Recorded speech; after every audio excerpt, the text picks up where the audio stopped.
Olá, seja muito bem-vindo a mais um programa Cria do Morro. Eu sou o Marcos Crispim e hoje trago a você mais uma história inspiradora de pessoas inspiradoras. E hoje eu tenho a satisfação de ter aqui meu amigo e irmão Arthur. Prazer todo meu. Seja bem-vindo. Muito obrigado. Fique à vontade. E eu quero aproveitar desde já, de apresentar você, pedir para que você se apresente para os nossos telespectadores. Quem é o Arthur Dias? Eu sou Arthur, como tem dito o Marcos. Sou morador do Alto Veracruz, tenho 30 anos de idade, sou casado com a esposa linda, tenho 2 filhas, está vindo a próxima aí. Sou cristão, com muito prazer. E é isso. Cana. Normalmente a gente, aqui é povo mineiro, eles viram e falam assim, você é filho de quem? Legal. Filho de quem? Conta para nós aí a sua origem, a sua história, Sim. Um pouquinho das raízes. Como eu disse, sou morador do Alto Veracruz, crescido, vivido lá. Sou filho do Patiá, Daniel, na verdade, o nome dele, mas bem conhecido como Patiá, filho da Simone. Sou neto da dona Valdete, da Silva Cordeiro, uma das líderes comunitárias ali do Alto Veracruz, uma das maiores, se não a maior referência ali do Alto Veracruz, E é isso, tenho 30 anos lá já, nunca saí de lá, cresci ali, moro ali bastante tempo e não pretendo sair dali também não, amo demais aquele lugar. Quando a gente fala aí, você falou aí da origem do pai, da avó, Sua avó foi uma referência, montou ali, entre outras coisas, um grupo que está nativo até hoje, as meninas de Sinhá, com senhoras idosas, além de várias atuações aí como líder comunitária, presidente de associação, mas também teve um avô lá muito conhecido aí no meio futebolista. Você joga igual ele? Como que é o seu avô? É conhecido mesmo? Eu sou Bulau, O Daniel, um jogador de futebol, um baita de um zagueiro. Eu não tive o privilégio de vê-lo jogar, mas pessoas a qual eu tenho um convívio já falou bastante que foi um dos melhores de todos os tempos. Já vi bastante foto dele, bastante troféu lá na casa dele, como eu cresci junto lá mesmo na casa deles. Então eu não tive o privilégio de vê-lo jogar, mas vi bastante foto dele como profissional e tal. E muitas pessoas falam mesmo que ele foi um excelente jogador, mas eu não tive o privilégio. Como diziam os antigos, jogava de terno. Isso, jogava fácil. Hoje nós falamos jogava fácil, E aí, essa questão, herdou aí? Jogador, assim, joga fácil também? Não. Canela dura? Deixou pra ele. Canela dura? Canela dura, não sou tão bom quanto, não. E por falar, Arthur, nessa questão de raiz, a gente sempre gosta de trazer aqui essa ligação, de contar um pouquinho da história, para a gente literalmente começar do início. Sim. Conta um pouquinho quem é o Arthur, como que se desenvolveu a sua vida. Vamos lá para a infância, como se deu a sua infância. Fica à vontade, fala um pouquinho da sua história. Pois é, como eu disse, morador do Alto Veracruz ali, bastante tempo. Cresci lá, era um campo de futebol na época, Não tinha um posto de saúde a qual tem hoje, era um campo de saúde com terras vermelhas, como se fosse terra de minério mesmo. Então, lá no Alto do Minério? Lá no Alto do Minério. Cresci lá, chamado famoso Pé Vermelho, Pé Vermelho. Então, para quem não sabe, o Pé Vermelho é por causa do minério, Isso. Minas Gerais tem algumas terras onde é retirada a mineração, e aí é uma terra avermelhada, onde tira o minério de ferro. E aí, normalmente, as pessoas, moradores desses lugares, ficavam muito com a sola do pé ou do sapato avermelhada, É verdade. Aí sofria um preconceito, Olha lá, esse aí é lá do Pé Vermelho. Era isso. Então, tinha isso. Aí cresci lá, minha mãe e meu pai casou, conseguiram uma casa ali no Granja de Freitas, que é um bairro do lado. Nós fomos morar lá. Meu pai viveu conosco, no meu caso, até os meus 15 anos. Dos meus 15 anos para lá, infelizmente, meu pai se envolveu com a droga e foi embora de casa, nos abandonou. Minha mãe teve que cuidar de mim e do meu irmão, da nossa adolescência até nós nos tornarmos adultos. né? Com R$ 300 na época, ela trabalhava ajudando na casa de uma moça e ela recebia apenas R$ 300 e com esses R$ 300 ela sustentou eu e meu irmão bastante tempo, né? Então, como isso é uma realidade de muitas pessoas, né? Nós passamos por uma fase sombria, vamos se dizer assim, eu particularmente passei por uma fase bem sombria pela ausência do meu pai, né? Minha mãe teve que trabalhar também e teve um período que a minha mãe ela arrumou um emprego de vendedora de carrinho, de cachorro-quente, e ela teve que trabalhar de 7 da manhã às meia-noite. Então ela saía, nós estávamos dormindo, ela voltava, nós estávamos dormindo e ela ficou bastante tempo. E 2 adolescentes morando sozinhos, vamos se dizer assim, entre aspas, né, tendo que se criar, infelizmente o mundo abraça, né? E aí nós tivemos Virou presa fácil. Virou presa fácil e, infelizmente, passei por uma fase sombria até conhecer Jesus. Mas aí, nessa questão aí, você falou que o pai foi embora devido às drogas. Hoje a gente ouve muito das pessoas romantizando o uso de drogas, chegam até a falar do uso recreativo. Nós falamos aqui do futebol aí do avô, Sim. Como se usar a bola, usar droga, fosse mesmo que jogar bola. Não, não é uma verdade. Não é uma verdade. E você que está em casa aí, se já ouviu algo a respeito, eu como um ex-usuário de droga, oriento você a não experimentar em hipótese nenhuma, nem como esportivo, nem como, seja lá qual for o fim. Eu recomendo você, em hipótese nenhuma, nem chegar perto, porque não tem nada de romântico em usar droga, porque além de você se prejudicar, você também prejudica muito a sua família. Infelizmente, foi o que aconteceu com meu pai, né? Ele foi embora de casa e a nossa família saiu prejudicada. Não só se prejudicou, mas prejudicou a nossa família também. A sua mãe aí nessa dupla jornada, né? Sim. Tendo que trabalhar num local, compensando a renda em outro, vendendo ali os seus cachorro-quentes. Imagina o peso que era para ela, Sim. hein? Além de ficar longe dos filhos, não vê-los crescer, Verdade. ainda ficava sobrecarregada, porque uma rotina diária dessa aí, né? Verdade. Com mais de 10 horas por dia de trabalho, pesadíssimo. Né? Muito, muito, muito. E é a frustração depois de ver que, com todo esse esforço que ela tentava, que eu acredito que ela saía de casa para trabalhar, para dar uma vida melhor para os filhos, né? Sim. Para poder pôr comida na mesa. É verdade, exatamente isso. O foco da minha mãe era esse, né? Ela precisava sustentar 2 adolescentes, então, assim, ela trabalhava bastante, trabalhava muito para trazer o alimento do dia a dia para a nossa casa, e mesmo assim, né, muitas das vezes nós não tínhamos, mesmo ela se esforçando bastante, ela não deu conta algumas vezes, mas pela honra e glória de Deus, o Senhor nunca nos desamparou. Faltou o alimento, mas a presença de Deus ali na nossa vida, assim, nunca faltou. E a presença dele vale mais, né? Muito mais, muito mais. Vale mais. Não é apenas um jargão de uma canção, não. Não. A presença dele é suficiente. Sim. Mas a gente vê que, cada vez mais, principalmente no olhar do homem, né? Muitos pais acabam ficando ausentes. Verdade. Né? Você teve aí essa ausência do pai devido à dependência que ele se envolveu e, ao se tornar dependente, acabou se ausentando. Sim. Quantos pais hoje estão ausentes? Alguns, mesmo estando presentes, né? Verdade. Está presente, mas não está. Que eu acho que é bem pior, né? Está ali dentro da casa, mas continua ausente. Sim. E isso, a gente sabe como o homem faz toda a diferença. Verdade. Né? Verdade. Muitas famílias destruídas porque falta um homem. E não é porque não está dentro de casa, é porque talvez preso pelas drogas ilícitas e até as lícitas, né? Verdade. Porque as bebidas aí também têm feito um estrago muito grande, né? Sim, sim.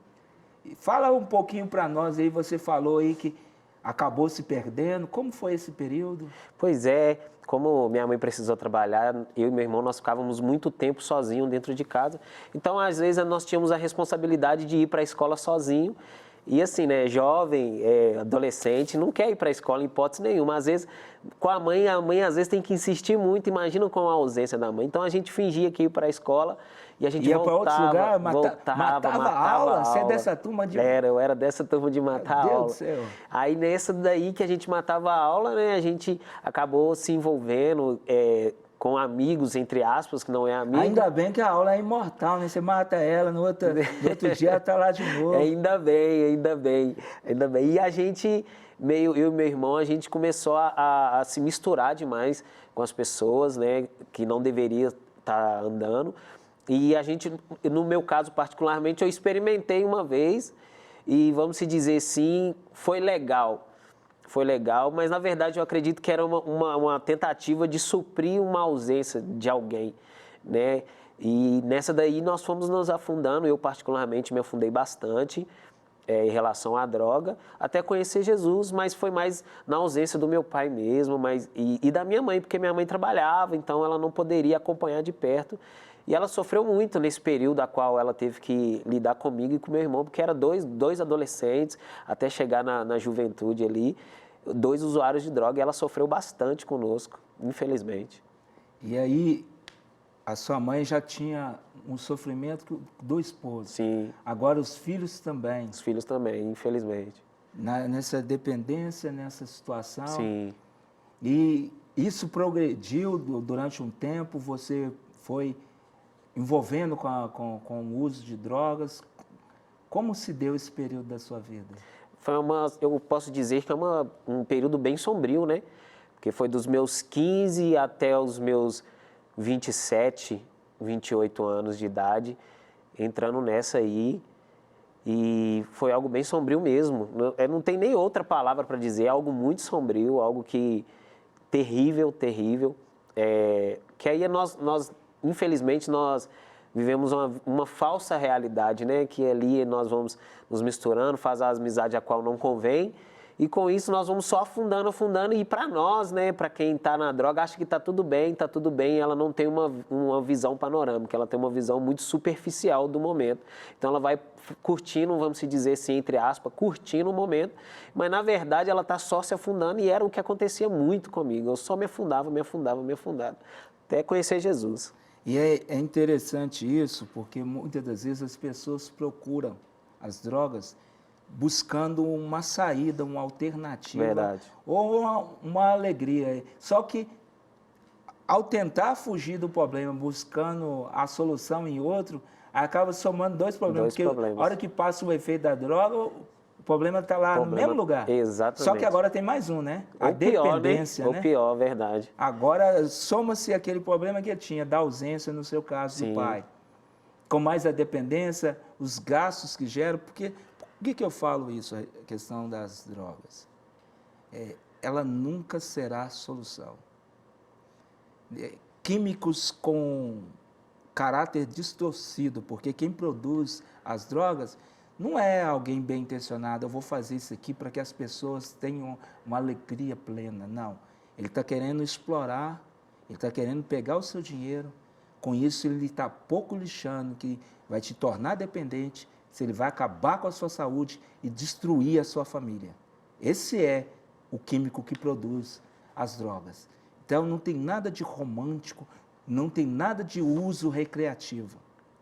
Talvez aqueles que usam, né, possam ter a ilusão de que, não, o problema é porque é criminalizado, temos que descriminalizar o uso. Não, ela gera dependência e, mais do que isso, ela destrói sonhos, ela destrói famílias.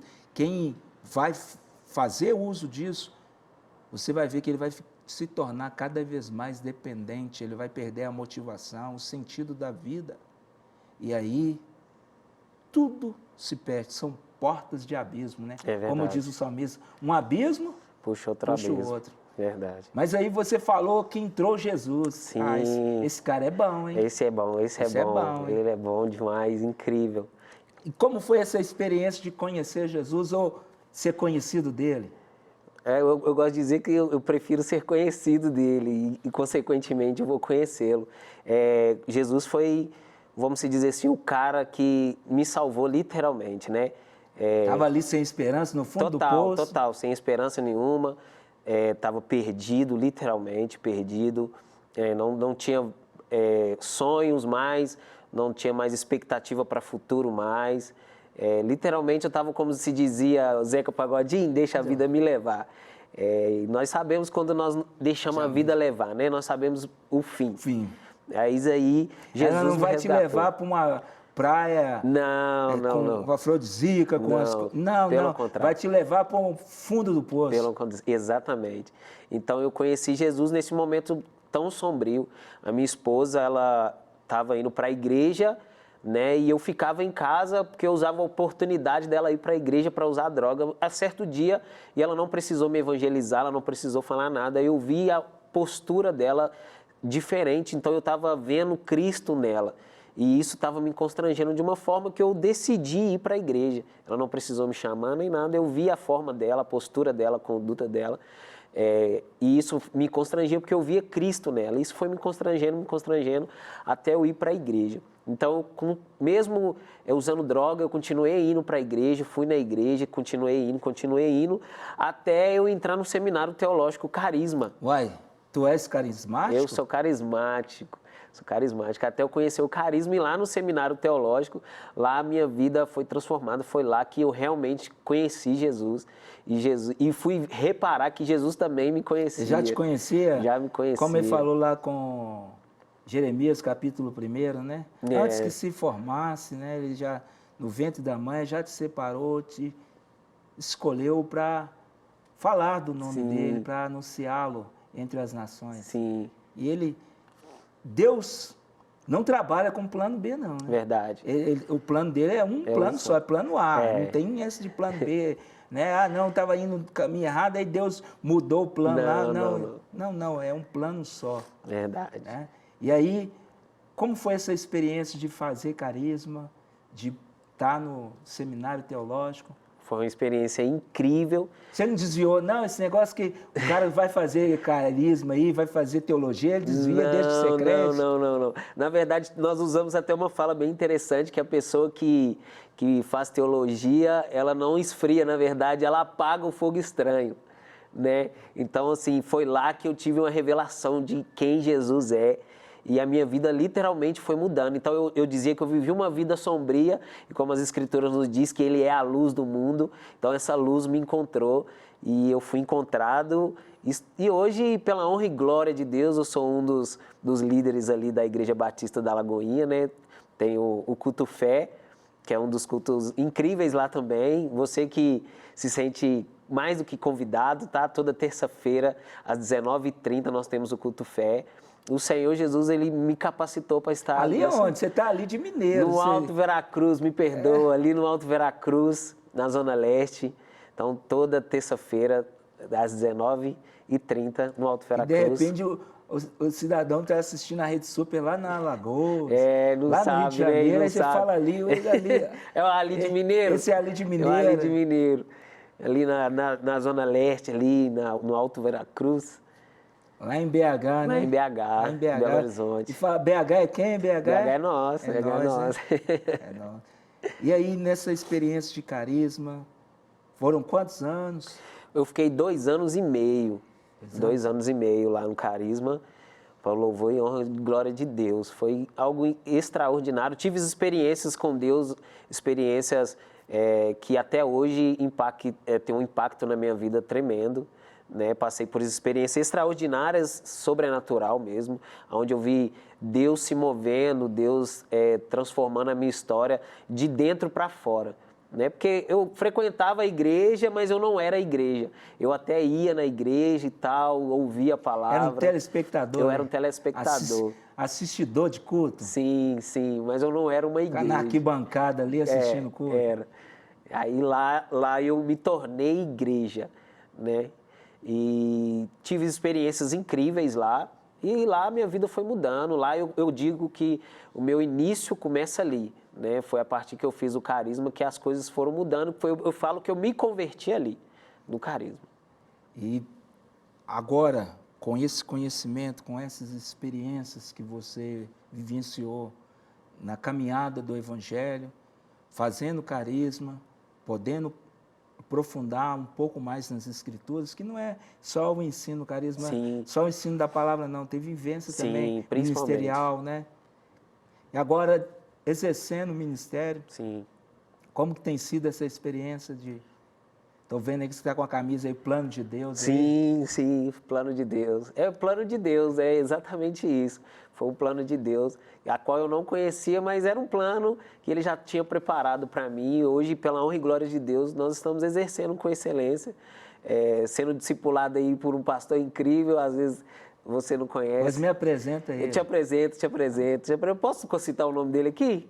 É o Marcos Crispim, um homem de Deus, é o meu pastor, tenho sido discipulado. Já ouvi falar bem dele. É um homem homem de Deus, que manuseia bem as escrituras, ninguém não tem o que repreender, um homem incrível. E está falando aí de manusear as escrituras, de falar nessa origem de cuidado, de carisma, de nova vida. Falou aí do pai, da mãe, do irmão. Casado, já que você citou a esposa aí, como chama lá? A Cleide, inclusive está gestante, ela deve estar me assistindo agora, gostaria de deixar um abraço, te amo, viu, esposa? Casado, está grávida agora, mês que vem, em novembro, agora ela ganha o nosso menino, temos 2 meninas, né, a Lívia e a Manu, e agora está vindo um rapaz, o Zion, para a honra e glória de Deus. E de onde vem esse nome aí? Zion vem nas escrituras, né, que indica Monte Sião, o lugar mais alto, o lugar prometido. Eu acredito que ele veio como se fosse uma promessa de Deus mesmo. Esses teólogos, eles gostam desses... Eles gostam de colocar os nomes nos fios, nome meio teológico, né? E aproveitando aí, eu gostaria que você deixasse uma palavra de Deus, Sim. Aquilo que o Senhor colocar no seu coração, para aqueles que estão nos acompanhando, assistindo. Fica à vontade. Eu gostaria de deixar para vocês uma mensagem que me tocou muito num livro, chama A Cruz, do Bob Sorge. O Bob vai dizer assim: o valor de algo é determinado pelo preço que alguém está disposto a pagar por ele.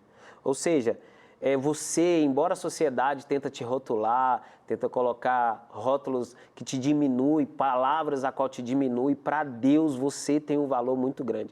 Um valor tão grande que Deus viu em você, que Ele escolheu se humilhar e morrer uma morte de cruz, porque Ele viu valor em você. Então não deixe as pessoas, não deixa o sistema, não deixa nada e nem ninguém te diminuir o valor que Deus enxergou em você. Que Deus te abençoe em nome de Jesus. Amém. Eu quero te agradecer, Arthur. Eu que agradeço. Por compartilhar um pouquinho aqui da sua história, da sua experiência com Deus. Obrigado. Que Ele possa continuar te usando, te abençoando, Amém. Abençoando a sua família. Amém. E a você que está conosco até o presente momento, eu quero te chamar para um momento de reflexão, eu quero deixar para você uma palavra de paz.